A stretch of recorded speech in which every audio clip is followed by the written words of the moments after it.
Hey everybody, it's Dr. Joe and Sleepy Unicorn Callie, and today I'm going to show you my 5-minute real-time knee pain exercise routine. So let's get started. Disclaimer alert, disclaimer alert.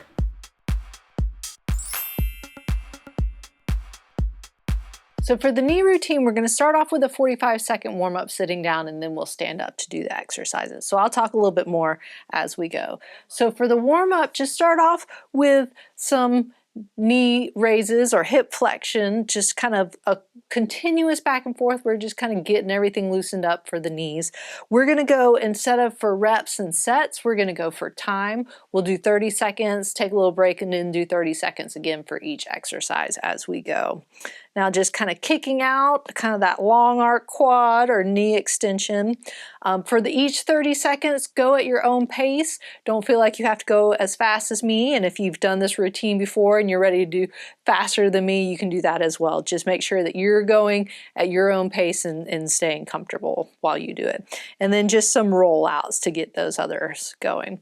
So we're going to go straight up into a hamstring curl. So I'm just curling back. If you haven't done these before, you might want to hold on to something, but as you get going, this will add a balance component to it.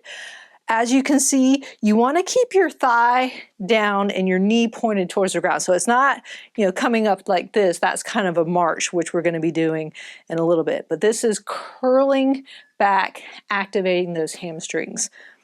So you can see I was alternating back and forth. If you want to do all on one side and then the next one all on the other side, you can.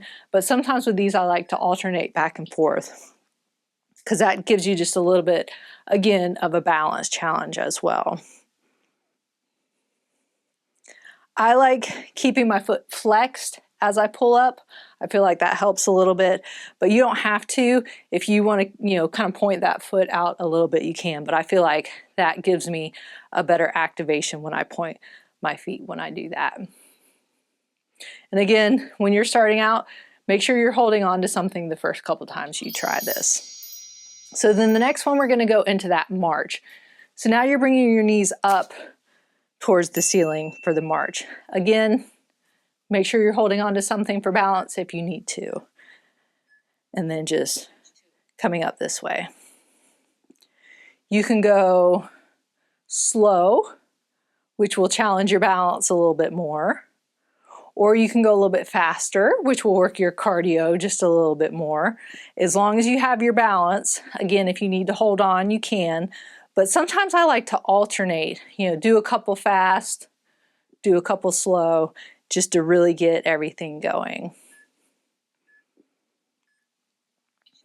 And like I said, go at your own pace. If you need to do one, take a break. Do the other side, take a break, you can do that. You don't have to go as continuously as I'm doing it. But again, if you've done this several times, you want to kind of start progressing it to really start getting that strengthening in those knees and those hips, because all of it kind of works together. And again, you can do a balance component to really work on the stability portion of it as well.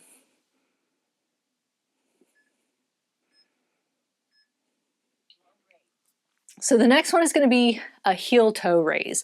So we're just kind of alternating back and forth with a combo. Sometimes, again, this is a little bit challenging on the balance, so you might see me wiggle a little bit, but again, hold on to something starting off if you want to. So coming up, heel raise, slowly back down, then lifting those toes. So when I come back down, really control it, and when I lift my toes up, it's not kicking my bottom back to bring them up. It's not this. It's still keeping yourself in an alignment and then coming up. So up, nice and slow down, toes up, and then alternating back and forth. It is a little bit more challenging when you don't have shoes on, so you might want to start off with shoes on. Once you get it down, once you get the balance down, then you can take your shoes off if you want to for a little bit more of a challenge and to work your feet a little bit more as well. So again, up, nice and slow coming down, toes up. That coming down isn't quite as important as this one, but you still want to kind of control everything. So it's not this, just up and down. It's really controlling those movements going back and forth. That's really what you're going to feel, those calf muscles, those anterior tibialis muscles, which help strengthen that knee in general. So the next one is going to be mini lunges. So with lunges, I know a lot of times a lunge is you're stepping out with each one. I like staying in one spot. With a mini lunge, you don't have to go all the way down. Toes forward on each side and just coming down a little bit. So I'm going straight down. I'm not going forward. I'm going down and up. If you need a target, you can put a bolster or a roll or even like a box so you know that you're not going down as far, but really trying to keep your knee pretty much at your toes or behind your toes so you're not going like that and putting all the stress on your knees. And then so you can see I did them all on one side. If you want to alternate, again, you can, but make sure that that back foot is facing forward and not turned out like that.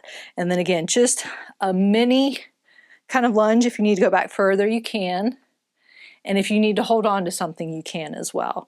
But getting just a little bit, even if you need to do a little bit less, just unlocking that knee and coming up. Again, you go at your own pace, at your own speed, and then once you get it down, then you can start going further, and then you could go into a full lunge if you wanted to.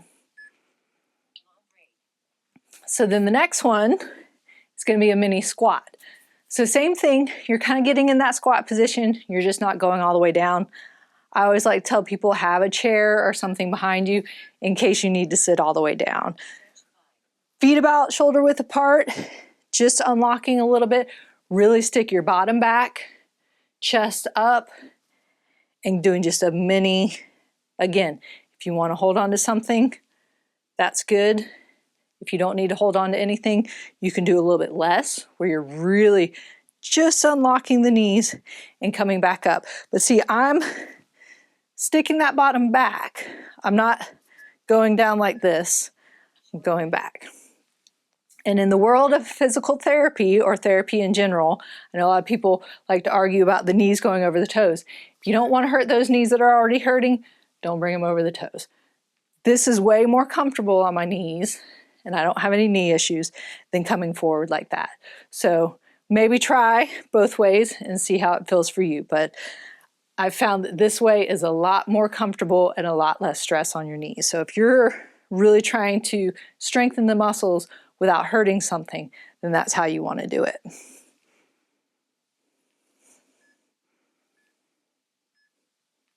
So there you have it. That was my 5-minute real-time knee pain exercises routine. If you'd like to help support my channel and become a paid member, you can click on the join button or click on the link in the description below. I know, what do they get, Callie? They get extra perks, sneak peeks, and just a whole lot of other fun things. So remember, be safe, have fun, and I hope you feel better soon.